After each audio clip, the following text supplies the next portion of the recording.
Hi, hello. Okay, so I asked you guys on Instagram for quick fire fitness and personal Q&As. This is part 1. This is going to be all about fitness. We're going to answer them quick answers, and then the other personal one is part 2, and that's coming your way very, very soon. So if you're interested in me probably messing up, then stay tuned. Okay, let's go. What's your body fat percentage? I have no idea. I have no idea what my body fat percentage is, nor do I care. What is a caloric deficit? A caloric deficit is a state where you are burning more than you consume in calories. So, next. What do you do when you're not seeing results? You need to ask yourself if you are working out with intensity, if you're sticking to a nutritional plan, or if you're not sticking to a nutritional plan, are you consuming enough calories because you could be under eating? That's why you're not seeing those results. So if you're under eating and you're eating literally next to no calories, and you're training super hard, it could be your body counter-reacting. So ask yourself, are you eating enough, and are you training with intensity, and are you keeping consistent? Oh, this is a good one. How do I become confident enough to use the barbell in the gym? Now, a lot of people fear using free weights because it could go all over the place, or you might not have a lot of balance. So my biggest recommendation would be 2 things. Start off by using a Smith machine. A lot of people are a little bit hesitant with Smith machines, but this is what I started to do at the beginning. I didn't personally like free weights. I felt like I was losing my balance and my core was nowhere near stable enough. So by using the Smith machine, it allows you to have a little bit more stability, tension and resistance. So practice on there before you head on over to, let's say, a barbell squat, and you will feel much more confident. I am active and still can't get rid of fat around my knees and calves, and I'm doing HIIT, cardio and weights. Right, listen here. I'm going to tell you this once and once only. You cannot spot fat reduce. You cannot tone your body in the only areas that you want it to be toned. The concept tone is like a concept lean. Your body will get lean throughout when you're on a diet or when you're specifically trying to lose weight or on a caloric deficit. When you lose fat, your body's losing fat throughout, because that is what your goals are. You cannot spot fat reduce and tell your body, today I'm going to be losing knee fat, ankle fat, lower belly fat. If that was the case, oh my God, this fitness journey would be so much more easier and a little bit more enjoyable, if you know what I mean. So when concepts like toning or sculpting or leaning or shredding come about, it means an overall image. It means an overall goal. It certainly does not mean that you can tone your ankles or your toe. It means that your body needs to be overall considered. So I just want to point that out. I want to put it out there so you guys are aware and you guys know. So if anyone tells you that you can spot fat reduce your ankles, send them my way. What do you eat in a cheat day? Okay, first things first, I don't really have an actual cheat day. Like, I don't have a day where I don't go to the gym and I just eat whatever I want. I don't really find that healthy for me. I think for myself is because I've learned to portion control over the years, and because I understand what my body needs for certain goals, I understand that if I want to have a little bit of chocolate or a packet of crisps, then I will, in moderation, have those things throughout the week, instead of having this massive binge out in one day and then the next day I just feel really sluggish. It works really well for some people, it doesn't work well for me. So for example, if I want to eat absolutely clean throughout the day, but when it gets to the night time on a Friday night and I want to have one pizza throughout the whole week, then I will have that pizza. But I won't have pizza, burgers, pots of Nutella, chips, milkshakes all in one day. It just doesn't work well with my body and it doesn't make me feel good. Secret to getting a bigger booty. Now listen, there are things that you need to know. 1, everybody's different. Some people will develop glutes much quicker, much bigger than other people. 2, progressively overload. Do not be afraid to lift a little bit more heavier. Also, if you want to grow, then you have to remember that eating in a surplus also needs to be considered. So that is just consuming a high amount of calories. But with that being said, when you're consuming a high amount of calories, you're not just going to grow muscle, you're going to gain a little bit of fat in the process. And where you gain it, it depends on your body. But like I said, you can't spot fat reduce. Similarly, you cannot like muscle gain in certain parts of your body. So, oh, today I'm going to grow only my glutes, or tomorrow I'm only going to grow my tits.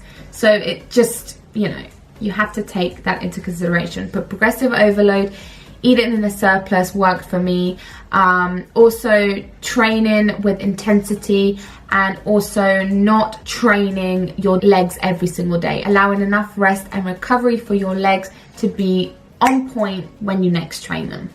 This is a good question. Is it normal to be exhausted the rest of the day after a leg session or feel overtrained? If you are feeling overtrained, that is your body telling you to just stop. It's telling you to take a step back, to give yourself a rest, to recover. This is exactly what I said just a minute ago about your legs and not training them every day. I know some people preach, yeah, I train legs every day, but personally for me, I feel so exhausted and overwhelmed. So that is why I train legs one day, allow 2 days for recovery before hitting them again. Every single body is different and unique. Some people can rest and recover super fast, and other people need a little bit more time. Especially in leg days, for me, I need a little bit more time. So if you're feeling exhausted, take a break, maybe not even train legs for a week. Eat healthy nutritional food, keep hydrated, sleep. You need to rest, you need to sleep. Have a good old bubble bath with some Epsom salt, Himalayan Epsom salt, and then hit legs again, but allow yourself 1 week to recover. That's what I strongly recommend. Next question. Are you supposed to train every day, Monday to Friday, or can you split your days however you want? Now, personally for me, as I said in my workout split video that I want you guys to go watch because it's very interesting, I personally train Sunday to Tuesday, have Wednesday off, and then I train again Thursday to Friday and have Saturday off. Now this works better for me. I used to train Monday to Friday, but I felt like when I got to Thursday and Friday session, I was getting really exhausted, really tired, and my performance would go downhill. So by allowing myself to have Wednesday off midweek, it allows my body to rest, recoup, and recover. This works really well for me, and give it a go. It might work really well for you. Right, okay. Measurements. Someone goes measurements. Oh my god, I've done so many hauls, like try on hauls. You can go see my measurements there, because I really don't care about measurements, if I'm being honest. Absolutely favorite shoulder workout. Now, every single shoulder day for me has to consist of one press. I absolutely love pressing motions, standing military press, barbell press, Arnold's, anything like that. It's a staple. I incorporate it every single week. It's a must. It's a must. It's a must. Do you do abs at the end of every workout session? Now, I never really used to train abs. I used to hate training my core. It was something that I found very boring. So what I've done now is, because I need to strengthen my core and the muscles in my ab area, what I've done now is I've started to train abs at the start of my workout sessions. The reason being is I can get it over and done with, and I don't need to worry about it throughout my session. And then when it comes to the end of my session, I don't even want to do it because I'm so tired. So if you get it done at the beginning, it's out of the way, and you'll feel proud of yourself for getting it done. So yes, I am training abs at the start of the sessions.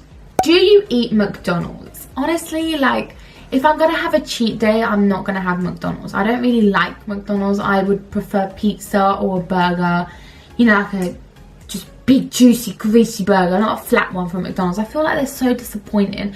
Apple pies from McDonald's, any day. You give me an apple pie, I'll be your best friend forever. I will even be your bridesmaid at your wedding. But burgers at McDonald's, they ain't nothing special.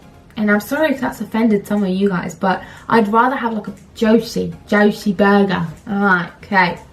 Here's a good one. I can't see progress after 6 weeks. Okay, be patient. Be freaking patient. You have to allow your body to work with you. Don't go against your body. If you're working hard, if you're keeping consistent, if you're feeling your workouts, if you're working out with intensity and you're eating good, nutritional, wholesome food, allow your body to adjust. Think about it. If you haven't had a training regime or stuck to a meal plan or anything like that for years and years and years and years, and you're expecting results in just 2 weeks, 4 weeks, 6 weeks, it's unrealistic. Just allow your body to just work with it. Now, you can see progress and results not just physically. Ask yourself mentally, are you happier? Are you sleeping better? What are your energy levels like? These are all progresses which I think people really don't take into consideration, and are probably one of the biggest, most important progresses that you can have is up here. Physically, your body is going to change. I promise you that. If you just keep consistent, it will change. But mentally is what you need to ask yourself. If by training and doing all these things are making you feel better, you've already made progress. Just always remember that. Okay, so those were fire hot quick questions. I hope you enjoyed it, and I'm going to post a personal one. My god, you got a little bit personal, you did, you cheeky minxes, asking me all types of questions about me and my fiance. So I'm going to record that right now, so part 2 will be with you in a hot jiffy. So make sure that you are subscribed to this channel and you are following me on Instagram. Comment down below for any future videos you'd like to see, or if I didn't answer your question, comment below and I will answer it right away. I love you always and forever. You guys are my familia. I love you so much, and I will one day master Spanish. I mastered Albanian, so I will master Spanish. Bye bye.